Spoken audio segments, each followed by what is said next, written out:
जैसा कि आप सभी जानते हैं कि एस्टेट का नोटिफिकेशन ऑफिशियल आ गया है, ऑफिशियल वेबसाइट पे अवेलेबल भी है और डिस्क्रिप्शन में भी एडेड है, वहां से आप देख सकते हैं एप्लीकेशन कब स्टार्ट होगा, कब तक चलेगा। वैसे इसका एप्लीकेशन 4 तारीख से स्टार्ट है और 14 तक चलेगा, ये 14 नवंबर तक 10 दिन का टाइम है, तो अब हम फिल कर सकते हैं। अब बात करते हैं टीजीटी के लिए। देखिए टीजीटी में बहुत सारे सब्जेक्ट्स हैं, सभी सब्जेक्ट का अलग अलग इसमें सिलेबस है। तो आज के इस वीडियो में हम यही देखेंगे कि जो साइंस का सिलेबस है यानी विज्ञान का सिलेबस है टीजीटी के लिए, एचटेट टीजीटी के लिए, वो क्या है, क्या आपको पढ़ना है, उसी के बारे में आज की इस वीडियो में देखेंगे। तो सबसे पहले ये देखते हैं कि टॉपिक है क्या, क्या क्या आपको पढ़ना है। इसमें जो दिया गया है ऑफिशियल सिलेबस है, इसमें कोई ऐसा फेरबदल कुछ भी नहीं है, बिल्कुल प्रॉपर ऑफिशियल सिलेबस है, इसको आप प्रॉपर तरीके से फॉलो कर सकते हैं। पहला टॉपिक इसमें देखते हैं, लिखा है sorting material and groups. Sorting materials and groups से टॉपिक से जो क्वेश्चंस बनेंगे वो सारे यहाँ पे दिए गए हैं। जैसे ऑब्जेक्ट अराउंड अस क्या क्या है, प्रॉपर्टीज क्या होती है, मटेरियल्स क्या यूज किया जाता है, अपीयरेंस क्या है, इसमें हार्डनेस क्या होता है, सोलेबल क्या होता है, इनसोलेबल क्या होता है। तो इस तरीके से सारे टॉपिक्स इसमें दिए गए हैं। सिंक इन वाटर क्या है, ये सारे टॉपिक्स आपको पढ़ना है।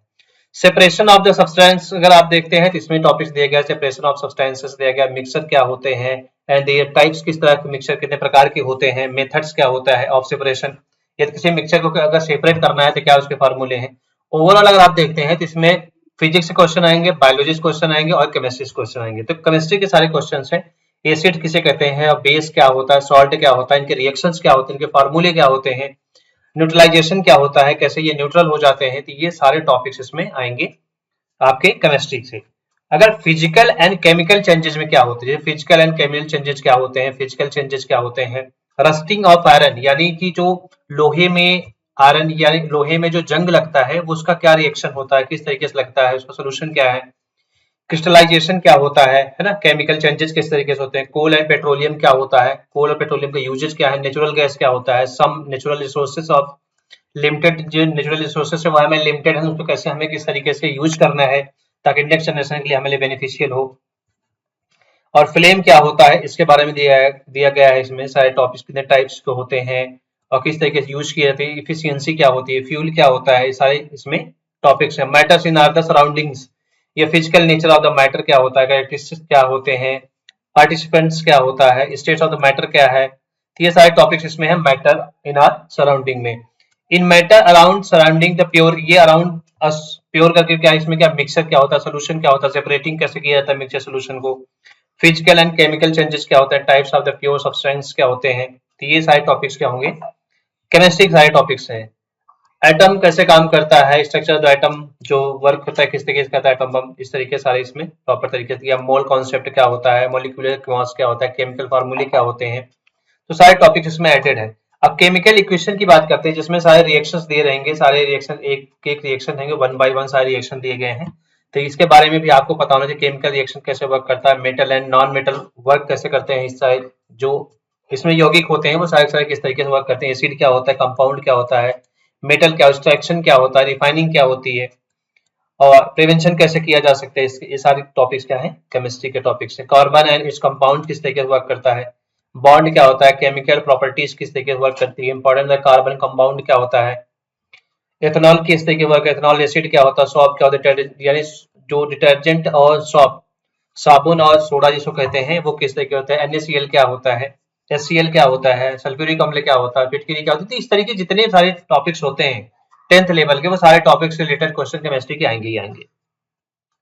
उसके बाद बात करते हैं बायोलॉजी की। अगर बायोलॉजी की बात करें तो fundamental unit of the life, cells क्या होते हैं, बॉडी के अंदर सेल्स किस तरीके से बनते हैं, किस तरीके डिस्ट्रॉय होते हैं, स्ट्रक्चर क्या होता है, ऑर्गेनाइजेशन क्या है, फंक्शन क्या है, सेल डिवीजन किस तरीके से डिवाइड किया गया है, वो सारे टॉपिक्स सेल्स से रिलेटेड आएंगे question.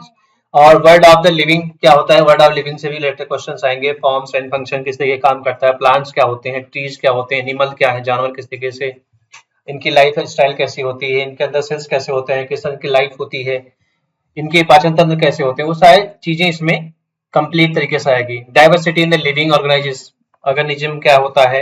Animals and their characters कैसे होते हैं, various of the process of animals and plants किस तरीके से प्रोसेस करते हैं अपनी लाइफ, न्यूट्रिशन क्या होता है,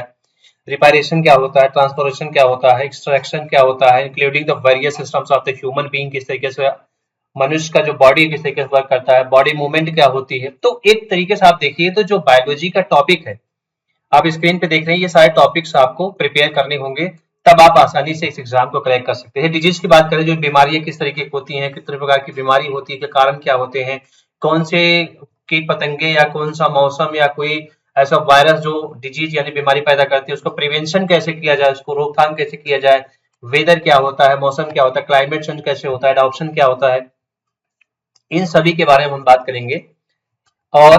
इन इकोसिस्टम कैसे तरीके हुआ करता है, पोल्यूशन क्या होता है, ओजोन लेयर किस तरीके हुआ, एनिमल हस्बेंड्री क्या चीज होती है, soil, water, forest, wild life, ये प्रॉपर तरीके सारा देखोगे ना, एक तरीके से बायोलॉजी के साथ साथ कुछ न कुछ इसमें आप जियोग्राफी के टॉपिक्स भी कवर कर सकते हैं, तो ये भी सारे इसमें ऐड हो जाते हैं। फ्लड किस तरीके से होता है, यानी कि बाढ़ स्प्रेड अगर आता है तो उसको कैसे रिसोर्स किया जाए, कैसे उसको मैनेज किया जाए, इंप्रूवमेंट कैसे किया जाए, और उसके जो बाढ़ से प्रभावित वाले जो करने वाले जो कीड़े होते हैं उसे किस तरीके मैनेजमेंट किया जाए और कैसे उनको हटाया जाए कि ताकि फसल समय बहुत अच्छी हो सके। माइक्रो ऑर्गेनिज्म क्या चीज है, और सब्जेक्ट रिलेटेड सीडीपी जो पेडागोजी होती है वो इसी से रिलेटेड सारे पेडागोजी क्वेश्चंस भी बनते हैं और डायरेक्ट क्वेश्चन भी बन जाएंगे। It depends on the situation किस तरीके से बनते हैं, बट दोनों पैरेलल ही आएंगे। और अगर फिजिक्स की बात करें, फिजिक्स में देखिए मोशन होता है, मोशन मेजरमेंट किस तरीके से किया जाए, force and law of the motion किस तरीके वर्क करता है। अब इसमें देखिए अगर मोशन मेजरमेंट में बात करते हैं, डिस्टेंस एंड ग्राफ क्या होता है, वेलोसिटी क्या होता है, टाइम क्या है, इक्वेशन क्या है, मोशन क्या है, कैलकुलम मोशन क्या होता है, measurement of the distance and time कैसे मेजर किया जाता है ना, ये प्रॉपर स्पीड क्या होती है, वेलोसिटी क्या होती है, एक्सेलरेशन क्या होता है, फोर्स के लॉ क्या होते हैं, कितने फोर्स के लॉ होते हैं, फ्रिक्शन क्या होता है, मोशन क्या होता है, रिड्यूसिंग क्या होता है, फ्लूइड फ्रिक्शन क्या होते हैं, और फ्रिक्शन द नेसेसरी इविल क्या होता है। तो सारे इसमें टॉपिक्स एक एक टॉपिक प्रॉपर तरीके से कवर किए गए हैं, इसमें सारे टॉपिक्स कवर हैं इसमें। ग्रेविटेशन की अगर बात करते हैं, universal law of the gravitation में भी बहुत सारे टॉपिक्स इसमें, मास क्या होता है, वेट क्या होता है ना, ये सारे टॉपिक्स इसमें कवर है। प्रिंसिपल क्या होते हैं इसके, एटमॉस्फेयर जो प्रेशर होता है, प्रेशर फ्लूइड क्या होता है, तो सारे टॉपिक्स इसमें क्या है, फिजिक्स के टॉपिक्स है। वर्क एंड एनर्जी किस तरीके से वर्क करती है, साइंटिफिक कॉन्सेप्ट ऑफ वर्क कैसे काम करता है, done by the constant force क्या होता है, टाइप ऑफ द एनर्जी क्या है, काइनेटिक एनर्जी कैसी होती है, पोटेंशियल एनर्जी क्या है, law of the conservation of the energy कैसे को सेव किया जाए, energy rate of the doing the work किस तरीके से किया जाए, साउंड यानी कि जो ध्वनि होती है इससे रिलेटेड बहुत सारे क्वेश्चन बनते हैं एग्जाम में, लेंस हो गया, इसमें लाइट हो गया, ये सारे टॉपिक्स क्या है, ये सारे टॉपिक्स फिजिक्स के होंगे। तो कुल मिलाकर अगर आप देखते हैं तो फिजिक्स, केमिस्ट्री, बायोलॉजी, ये तीनों टॉपिक्स आपको प्रॉपर होने चाहिए, 10th स्टैंडर्ड के सारे टॉपिक्स होने चाहिए। जैसे लाइट में आप देखिए मिरर भी हो सकता है, मिरर कितने प्रकार के होते हैं, लेंस कितने प्रकार के होते हैं, उत्तल लेंस का क्या काम होता है, उत्तल लेंस का क्या काम होता है, प्लेन लेंस क्या होता है, रेटिना क्या होती है, बहुत सारी चीजें होती हैं जो आपको पढ़ना होगा। ह्यूमन आई की जो बात किया था अभी जस्ट, ह्यूमन आई में क्या क्या आपको पढ़ना है, जैसे रिफ्रैक्शन क्या होता है इसमें, और इसमें कोई जो बीमारी होती है उसको किसे, एटमॉस्फेयर का प्रिज्म किसे कहते हैं, रिफ्रैक्शन क्या होता है, ट्विंकलिंग ऑफ द स्टार्स किस तरीके से चमकते हैं, ये सारे टॉपिक्स क्या हैं, फिजिक्स के हैं। इलेक्ट्रिसिटी एंड सर्किट्स किस तरीके से सर्किट्स जोड़ा जाता है, कोई इलेक्ट्रिक बोर्ड में सप्लाई कैसे दी जाए, न्यूट्रल क्या होते हैं, उसमें मेन वायर क्या होता है, और ओम्स के लॉ क्या है, इसमें इलेक्ट्रिक पोटेंशियल क्या होता है, ये सारे टॉपिक्स कितने हैं, बस नंबर ऑफ टॉपिक्स हैं इलेक्ट्रिक एंड सर्किट्स में। अब मैग्नेटिक की बात करें, चुंबक की अगर बात करते हैं, मैग्नेटिक में बहुत सारे क्वेश्चन बन जाते हैं। जैसे मैग्नेटिक में कितने सारे क्वेश्चन बन जाते हैं, टॉपिक जो दे रखा है इन्होंने, एसी क्या होता है, मोटर क्या होता है, जनरेटर क्या होता है, डीसी क्या होता है, इन्वर्टर क्या होता है, और इसमें आपके सोलर पैनल क्या होते हैं, इलेक्ट्रिक बिल क्या होते हैं, डोमेस्टिक क्या है, तो सारे टॉपिक्स कितने हैं, कंप्लीट इसमें टॉपिक दिया। कंडक्टर क्या होता है, सर्किट क्या होता है, लूप क्या है, सोलेनॉइड क्या है, मैग्नेटिक फील्ड क्या है, और किस तरीके से मोटर वर्क करती है, वो राइट मतलब एक तरीके समझिए कि जो क्लॉकवाइज होते हैं, एंटी क्लॉकवाइज मोशन होते हैं, तो वो सारे कंप्लीट जो है ये मैग्नेटिक इफेक्ट एंड इफेक्ट इसके जो रिलेटेड इलेक्ट्रिक सर्किट्स हैं वो सारे क्वेश्चन इसमें एडेड होते हैं। तो ओवरऑल अगर आप समझते हैं तो जो 10th स्टैंडर्ड का इसमें सारे टॉपिक्स हैं, सारे 10th स्टैंडर्ड तक के ही टॉपिक हैं, क्लास 6 से लेकर के 10th स्टैंडर्ड तक के सारे टॉपिक्स इसमें हैं अवेलेबल। तो एनसीईआरटी की बुक्स भी आप फॉलो कर सकते हैं, बहुत सारी बुक अवेलेबल भी है मार्केट में, भी आप फॉलो कर सकते हैं। कोई भी एक पार्टिकुलर बुक साइंस की लेके आप इस एग्जाम को क्रैक कर सकते हैं फर्स्ट अटेम्प्ट में। लेकिन ये सारे टॉपिक्स अगर आपको क्लियर होगा तभी पॉसिबल होगा, 60 नंबर के सारे क्वेश्चंस आएंगे।